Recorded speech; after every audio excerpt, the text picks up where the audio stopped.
Yang saya hormati para asatidah, para sepuh, Pak Haji Samsuar dan segenap pengurus, hadirin hadirat, mudah-mudahan menjadi orang-orang yang selalu mendapatkan kemuliaannya di dunia dan di akhirat nanti, amin ya rabbal alamin. Langsung saja pada ayat 149 ya. 49 apa 150?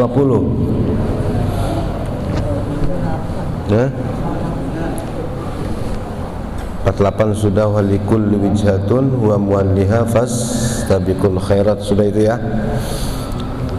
Berarti 149. Baik. A'udzu billahi minasy syaithanir rajim.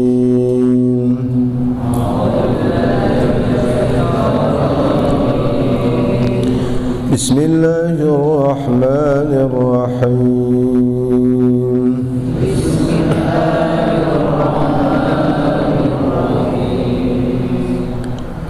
ومن حيث خرجت فول وجهك شطر المسجد الحرام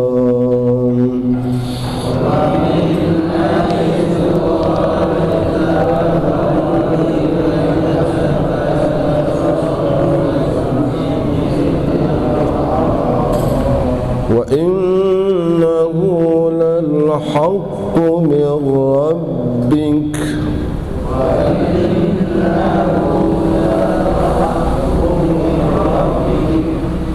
وما الله بغافل عما تعملون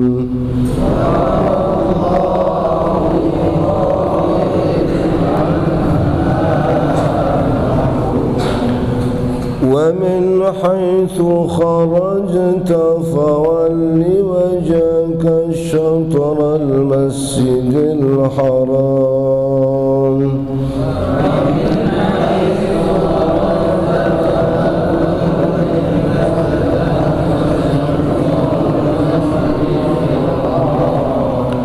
وحيث ما كنتم فولوا وجوهكم شطره لئلا يكون للناس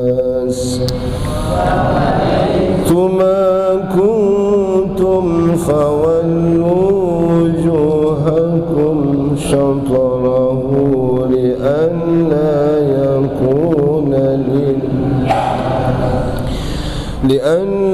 يكون للناس عليكم حجة إلا الذين ظلموا منهم لئلا يكون للناس حجة إلا الذين ظلموا منهم فلا تخشوهم واخشوني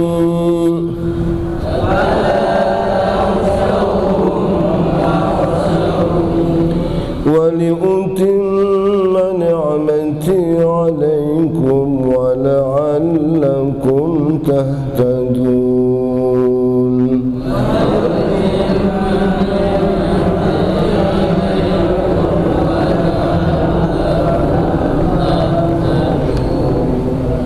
كما أرسلنا فيكم رسولا منكم يتلو عليكم آياتنا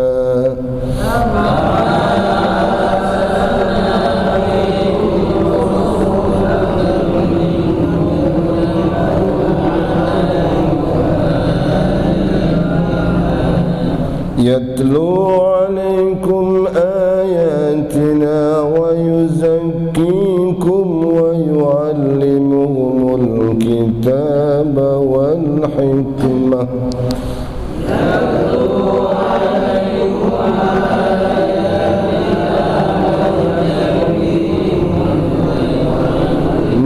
الكتاب ويعلمكم الكتاب والحكمة ويعلمكم ما لم تكونوا تعلمون.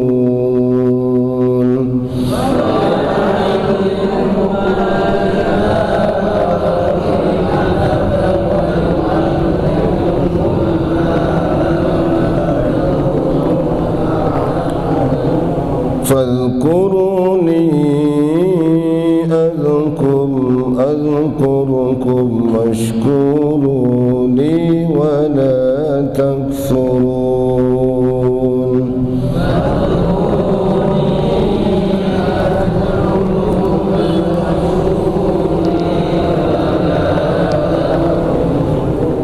Iya, siapa yang baca terjemahannya?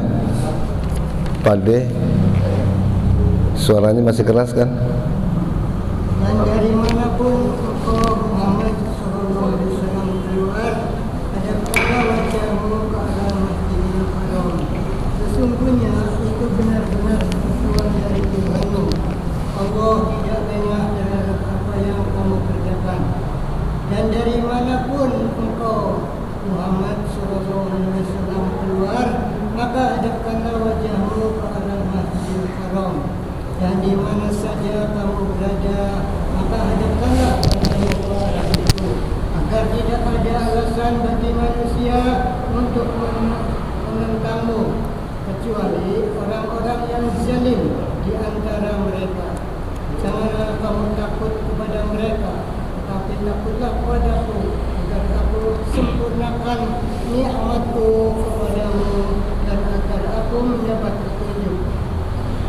Sebagaimana kami telah mengutus kepadamu seorang Rasul Muhammad sallallahu alaihi wasallam kamu yang membacakan ayat-ayat kami, mensucikan kamu dan mengajarkan kepadamu kitab Al-Quran dan hikmah atau sunnah, serta mengajarkan apa yang belum kamu ketahui.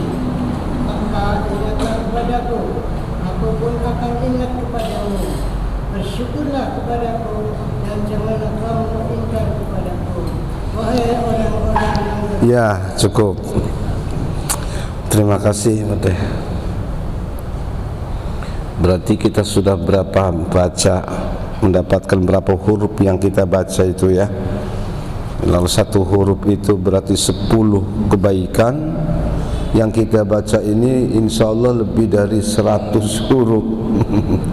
Berarti 10 kali 100, belum lagi maknanya. Ya, inilah kelebihan kita belajar Quran ya. Hadirin sekalian yang dimuliakan Allah, ayat ini kita lihat berulang-ulang, ya kan, tentang perintah menghadap kiblat. Itu kan berapa kali itu? Ini ayat 195, 149 ya. Kemudian 150 juga sama. Wa min khairu kharajta fali wajhika masjid satrul masjidil haram. Sebelumnya itu pada ayat berapa? Ayat 144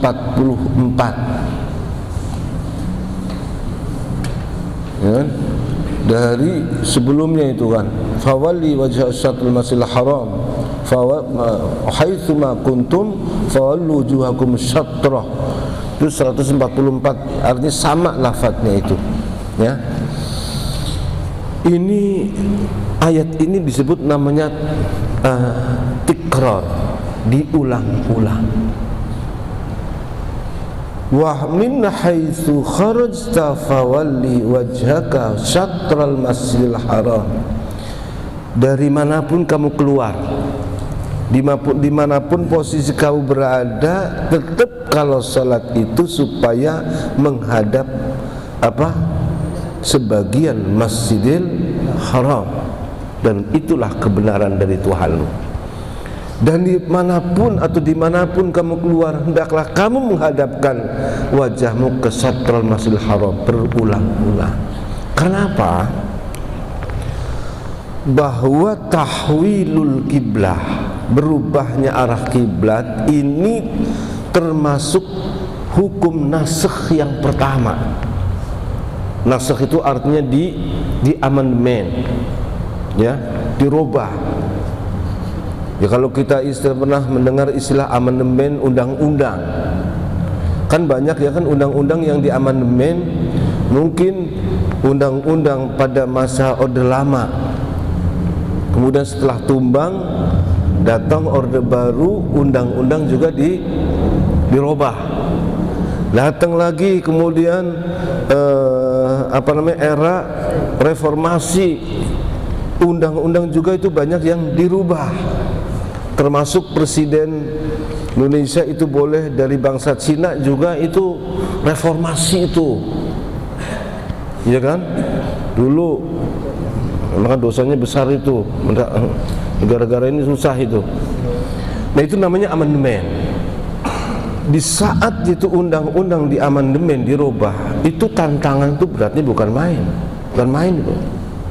Yang menentang itu gak bisa begini-begini, nanti udah selesai lagi, datanglah Orde Baru di amandemen, kan begitu kan? Datang lagi era selanjutnya. Jadi setiap undang-undang yang kemudian dianggap sudah tidak relevan, sudah tidak kurang sesuai, itu bisa di amandemen. Nah, dalam Islam itu dikenal namanya nasikh. Dinasikh, dianulir, dihapus, ya kan? Hukum pertama begini, kemudian datang ayat selanjutnya lalu dibatalkan ataupun dirubah. Itu nasikh. Berarti yang dipakai itu adalah ayat-ayat yang belakangan. Ayat-ayat yang belakangan tentang hukum itu. Nah, termasuk secara umum bahwa Rasulullah Shallallahu Alaihi Wasallam juga menasikh syariat Islam, itu menasikh daripada syariat-syariat sebelumnya, dihapus. Bukan dihapus artinya sudah tidak dipakai lagi. Yang dipakai adalah apa? Syariat Nabi Muhammad Shallallahu Alaihi Wasallam. Oleh sebab itu,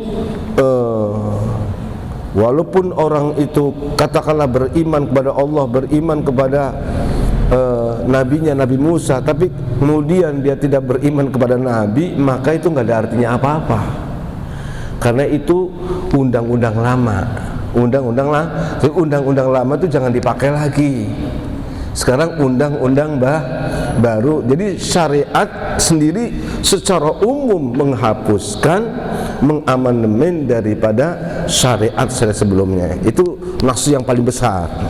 Nabi Muhammad juga demikian, ya kan? Menghapuskan daripada hukum-hukum yang dibawa oleh Nabi sebelumnya, kecuali kalau memang ada yang masih sesuai, itu ditetapkan, kan begitu kan? Seperti sunat, seperti haji, ya kan? Itu memang dulu dibawa oleh siapa? Nabi Ibrahim alaihissalam, kemudian dilanjutkan, disempurnakan lagi dengan kehadiran junjungan kita Nabi besar Muhammad sallallahu alaihi wasallam. Jadi ini masalah nasikh saya kenal. Yang namanya nasikh itu berarti menganulir, membatalkan hukum dengan hukum yang baru. Itu dengan ayat-ayat yang baru, maka yang diberlakukan, yang dipakai itu otomatis adalah ayat-ayat yang belakangan. Itulah yang dimaksud dengan nasikh. Termasuk ini yang pertama kali dinasikh dalam Islam itu adalah tahwilul kiblah, merubah arah kiblat yang awalnya ke Masjidil Aqsa, kemudian diperintahkan untuk mengarah kepada Masjidil Haram. Ini nasikh yang pertama terjadi. Oleh sebab itu banyak dapat tantangan yang luar biasa, ya kan? Terutama dari orang-orang ahlu kitab, orang Yahudi dan Nasrani, dapat tantangan. Tapi kemudian Allah tekankan, jangan terpengaruh dengan apa yang mereka terus mereka serang, mereka bully dan lain sebagainya, tetap komitmen supaya Nabi nggak ragu lagi. Berarti tahwilul kiblah dari Masjidil Aqsa ke Masjidil Haram ini sudah final, tidak bisa diganggu gugat. Itulah maka ayat itu diulang-ulang. Ini saya menceritakan kenapa ayat itu supaya diulang-ulang berkali-kali, supaya Nabi Muhammad konsisten, tidak takut lagi. Begitu juga dengan umatnya, karena memang ini persoalan besar. Ini pengertian yang pertama. Berarti sesungguhnya ayat-ayat tentang menghadap kiblat yang diulang-ulang mengajarkan kepada kita ini harus konsisten, istiqomah. Jadi istiqomah ini berat, istiqomah tetap lurus. Jadi kalau kita setiap saat kita baca Fatihah, ihdinas siratal mustaqim, berikanlah kami kekuatan untuk terus berjalan di jalan yang lurus, itu namanya istiqomah. Karena itu tidak mudah, Pak. Manusia itu gampang berubah. Maka hidayah di situ bukan berarti minta lagi kepada Allah diberikan petunjuk, tapi kita diberikan kekuatan untuk menempuh jalan yang lurus terus. Apapun yang terjadi, itulah istiqomah.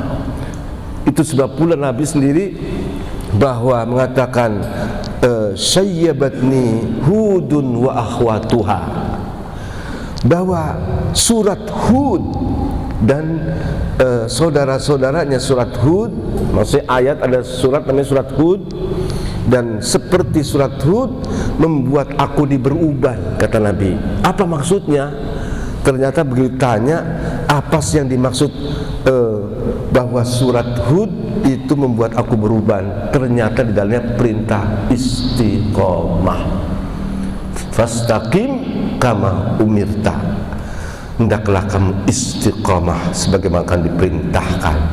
Jadi mengistiqomah itu begitu berat. Nah, istiqomah ini akan terlihat di saat kita menghadapi tantangan-tantangan yang besar.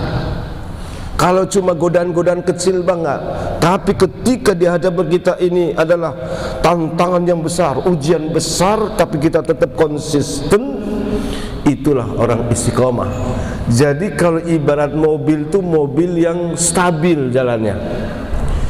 Orang tidak mengatakan, wah Pak Ustadz mobilnya kalau ini kayaknya stabil terus dah, kan yang itu. Emang tahu di mana? Ya itu tetap aja begini. Disebut stabil itu kalau jalan itu kenceng. Kalau jalan cuma 50-60 nggak goyang, ya 60, ya kan? Baru 60 km, ya nggak goyang. Coba kalau jalan 140 tapi tetap napak terus begitu, nggak goyang. Itulah disebut namanya mobil yang stabil. Jadi orang disebut istiqomah itu apabila dia mampu bertahan menghadapi tantangan-tantangan yang berat. Nah, ini perintah istiqomah. Oleh sebab itu ada satu ungkapan mengatakan al istiqamatu afdhalu min alfi karamah. Istiqomah itu lebih baik dari 1000 macam karomah. Kenapa? Kalau istiqomah itu permintaan Allah, tuntutan Allah. Tapi kalau karomah itu adalah tuntutan kita. Ya, yang dicari oleh kita ini karomah, betul nggak? Ya kan? Pengennya jadi orang mulia. Kita tahajud supaya kita selalu umpamanya punyai kedudukan yang tinggi. Kita tahajud supaya orang kagum kepada kita atau segan kepada kita. Kita baca zikir ini, kita baca hizib ini supaya apa? Orang takut kepada kita. Itu namanya karomah itu. Kita doa begini supaya dihindari. Kita minta begini supaya kita umpamanya punya posisi dan sebagainya. Itulah banyak sebut namanya karomah. Tahu karomah nggak? Karomah itu namanya kemuliaan. Biasanya kan kadang lalu ada seorang katakanlah ulama menceritakan sesuatu yang belum terjadi. Biasa kan begitu kan? Nanti akan begitu terjadi. Ternyata terjadi benar. Wah, ini aulia ini. Punya karomah. Saya sering kiai-kiai ulama-ulama tertentu yang kadang terlihat memang karomahnya. Itu banyak memang seperti itu. Ya. Seperti Abuya Hasan Amin. Ketika di sana itu waktu masih di Cibuntu, ini kalau bisa kamu pulangnya sebelum asar, jangan sesudah asar. Kalau pulang cepet sebelum asar, pulang cepet jangan sesudah asar. Begitu. Mau kita pulang kan udah ikutin, padahal kita pengen ketemu, pengen nih, tapi suruh pulang cepet pulang. Apa yang terjadi? Ternyata setelah asar itu gunung itu ada longsor. Ada longsor. Coba seandainya pada waktu itu umpamanya habis asar udah, ya kita nggak bisa jalan, nggak bisa pulang, gitu kan? Nah itu karomah. Banyak bermacam-macam karomah yang terlihat dari seorang ulama, banyak sekali karomah. Ada yang seneng memang dia mengeluarkan karomah, tapi kadang tertipu dengan karomah itu. Karena apa? Merasa dirinya, nggak tahu, diam-diam gue hebat juga nih ya. Bisa memprediksi, bisa melakukan begini. Kan biasanya begitu. Tapi ada orang yang ketika dia karomahnya terlihat, didengar, dia tangisin ya. Takut kalau karomah itu diberikannya di dunia. Itu kekhawatiran daripada ulama. Jadi kita ini rata-rata orang ketika berbuat baik, apakah tahajud, apakah sholat duhanya, ataukah baca Qur'annya, ataukah amalan-amalan tertentu, kadang ada sesuatu yang kita minta dalam diri kita, posisi apa saja lah, itu berarti dia mencari karomah, menuntut karomah, padahal Allah nggak minta itu. Allah menuntut bukan karomah, tapi istiqomah. Apa yang dituntut oleh Allah berarti lebih bagus dari apa yang dicari, dituntut oleh kita.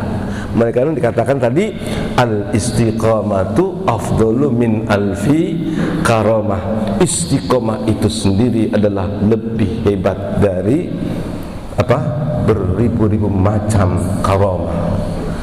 Tapi sekali lagi, ini memang umumnya, ya kan? Syekh Abdul Qadir Jailani itu karomahnya bukan main, luar biasa. Tapi itu permohonan, minta. Kenapa kau minta? Ketika Syekh Abdul Qadir Jailani itu ditawarkan, kamu itu mau mau masyhur ataukah mastur? Kamu ingin masyhur dikenal ataukah mastur yang tersembunyi? Tapi Syekh Abdul Qadir Jailani lebih milih masyhur karena dia tahu ukurannya. Sudah mau masyhur mau enggak, pokoknya di masyhur, apapun kata orang itu ada kecil di hadapan Allah. Jadi sudah kuat. Kan begitu kan? Tapi ada ulama, ada aulia yang justru sama makomnya dengan Abdul Qadir Jailani, seperti Ibnu Masis, Abdul Salam Al-Masis. Itu enggak mau, dia tersembunyi maunya. Itu disebut mastur. Ya kan? Nah, maka Syekh Abdul Qadir Jailani sudah memang memproklamirkan memang dia raja wali, ya kan? Rajanya wali sultanul aulia dulu. Al-Fard Wahid, tunggal dia. Tapi nanti berada. Sekarang juga ada tapi entah tersembunyi di mana. Itu karomahnya banyak, bukan satu dua. Ketika ditantang, kalau memang kau seorang aulia, tolong berikan kami semacam buah buah apel. Itu gampang aja, Syekh Abdul Qadir cuma begini doang. Set begitu itu ditunjukkan. Ini buah apel yang masih batang masih menetes. Itu Syekh Abdul Qadir Jailani. Itu salah satu. Satu ketika seorang ibu yang menitipkan putranya untuk katakanlah kalau sekarang kayak nyantren, kayak pesantren ini, titip kepada Syekh Abdul Qadir Jailani. Maklum namanya seorang ibu biasa kangen kepada anaknya, mungkin sebulan pengen lihat anaknya. Satu ketika si ibu ini begitu dia menjenguk anaknya yang sudah sekian bulan lamanya di Syekh Abdul Qadir Jailani, begitu dijenguk kurus banget, dia kurus begini, kayak orang nggak pernah makan, susah makan, nggak pernah makan, kayaknya udah gizinya nggak ada, kurus banget. Dilihat anaknya kurus begitu, ya Allah, kok anak saya ternyata di sini kayak nggak diurus, malah kurus, ya kan? Nggak diurus malah jadi kurus begitu. Maka dicarilah Syekh Abdul Qadir Jailani. Di mana Tuan Syekh Guru itu? Begitu ada di dalam, Syekh Abdul Qadir Jailani sedang makan enak, makan daging ayam yang ayam bekaka. Waduh. Lihat ibunya, lihat Syekh Abdul Qadir Jailani enak-enak makan ikan ayam bekakak begitu, nggak terima dia. Ini rupanya kiai begini. Kiainya enak-enak makan, sementara anaknya santrinya itu sampai kurus-kurus. Apa ini jadi tuan guru, tuan saya begitu ibunya. Maklum namanya ibu-ibu kan begitu kan. Dia diam. Begitu diam, sini. Itu ayam bekakak yang sudah dibelah, sudah dimakan, sudah dipotong. Kum biidni, berdirilah dengan izin aku. Bukan biidnillah, berdirilah dengan izin aku. Itu ayam itu bangun hidup lagi, kukuruyuk. Di bilangan Syekh Abdul Qadir Waliullah. Dia ngomongnya begitu, kukuruyuknya seperti itu. Tahu ibu? Kalau ibu sabar anak di sini, nanti tidak suka seperti ini. Ibunya nangis karena apa? Ternyata memang Tuan Syekh Abdul Qadir itu bukan orang biasa. Karomahnya itu, ya kan? Nah, ini banyak karomahnya, banyak. Kalau cerita Syekh Abdul Qadir banyak sekali. Nah, hadirin yang dimuliakan Allah Subhanahu wa taala, tapi tadi Syekh Abdul Qadir Jailani walaupun dia dikenal di ini, tapi dia tidak pernah berubah, istiqomahnya tetap. Nah, ini maksud saya. Jadi kembali lagi bahwa istiqomah itu afdol daripada, lebih utama daripada 1000 macam karomah. Nah, sebab itu ayat ini diulang-ulang, pesan kepada Nabi Muhammad sallallahu alaihi wasallam, terutama juga kepada umatnya, dimanapun kamu berada, tetap kamu harus menghadap Masjidil Haram, karena itulah yang sudah ditetapkan oleh Allah. Jangan takut, maka di sini janganlah kamu takut, ya kan? Karena apa? Wakhshawni wali utimma ni'mati alaikum, dan aku ingin menyempurnakan nikmatku kepadamu. Jadi kalau kita istiqomah, disitulah, di sana rasa khauf kepada manusia itu hilang. Man khafani khafallahu kullu syai. Siapa yang takut kepada aku, kata Allah, man khafallah, siapa yang takut kepada Allah, khafahu kullu syai, maka segala sesuatu itu akan tunduk takut kepadanya. Ya kan? Ini dalam hadis ya, kadang-kadang man khafallah khafahu kullu syai. Siapa yang takut kepada Allah, maka akan takut siapapun kepadanya. Maka apa? Fala takhshawhum wakhshawni. Takutlah kepada aku, jangan takut kepada mereka, dan aku akan menyempurnakan nikmatku kepadamu. Semakin kita istiqomah, dan kemudian kita hanya takut kepada Allah, kenikmatan itu akan terus bertambah. Jadi itulah sekali lagi takrir berulang-ulang perintah kita menghadap Masjidil Haram diulang-ulang, karena kita jadi umat Nabi Muhammad sudah harus waktunya istiqamah, konsisten, ya kan? Nah, ini yang dimuliakan Allah Subhanahu wa taala. Jadi inilah pesan sesungguhnya dalam ayat itu, ya kan? Pentingnya kembali lagi apa? Kita selalu istiqamah seperti permohonan kita, ihdinas siratal mustaqim. Mustaqim itu istiqamah, lurus saja orang itu.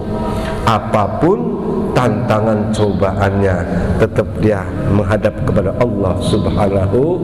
Oleh sebab itu corona kecil, walaupun corona katanya menurutnya nanti sampai tahun 2022, nggak usah lalu dengan macam-macam omongan. Ya memang ada penyakit itu, tapi jangan gara-gara penyakit itu lalu kita down, karena itu nggak ada apa-apanya, kan begitu kan?